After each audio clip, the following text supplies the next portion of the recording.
Answer BDP উন্নয়ন ব্যাংকে নতুন একটি নিয়োগ বিজ্ঞপ্তি প্রকাশ করা হয়েছে। পদের নাম ডাটা এন্ট্রি অপারেটর। শূন্য পদের সংখ্যা ৩০০টি। শিক্ষাগত যোগ্যতা কোনো স্বীকৃত বিশ্ববিদ্যালয় হতে স্নাতক বা সমমানের ডিগ্রি।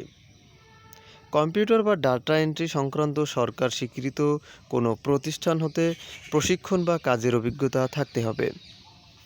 পাশাপাশি কম্পিউটার মুদ্রাক্ষরে প্রতি মিনিটে বাংলায় ২০ শব্দ এবং ইংরেজিতে ২৮ শব্দের গতিসহ সংশ্লিষ্ট বিষয়ে স্ট্যান্ডার্ড অ্যাপটিটিউড টেস্টে উত্তীর্ণ হতে হবে।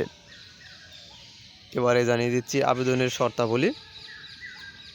প্রার্থীর বয়সসীমা অবশ্যই ১৮ থেকে ৩২ বছর বয়সের মধ্যে হতে হবে।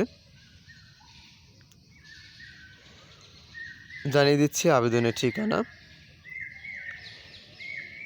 পরীক্ষায় অংশগ্রহণে ইচ্ছুক ব্যক্তি avub.teletalk.com.bd এই ওয়েবসাইটের মাধ্যমে আবেদনপত্র পূরণ করতে পারবেন। অনলাইনে আবেদনের সময়সীমা। অনলাইনে আবেদনপত্র পূরণ ও ফি জমাদান শুরুর তারিখ 14/5/2026 সকাল 10টা থেকে। অনলাইনে আবেদনপত্র পূরণের শেষ তারিখ 13/6/2026 বিকাল 5টা পর্যন্ত। এবারে জানিয়ে দিচ্ছি আবেদনের খরচ। এই পদে আবেদনের জন্য টেলিটকের মাধ্যমে ১১২ টাকা পেমেন্ট করতে হবে। সার্কুলার সম্পর্কিত যে কোনো ভিডিও পেতে চ্যানেলটি অবশ্যই সাবস্ক্রাইব করুন। সবাইকে অসংখ্য ধন্যবাদ।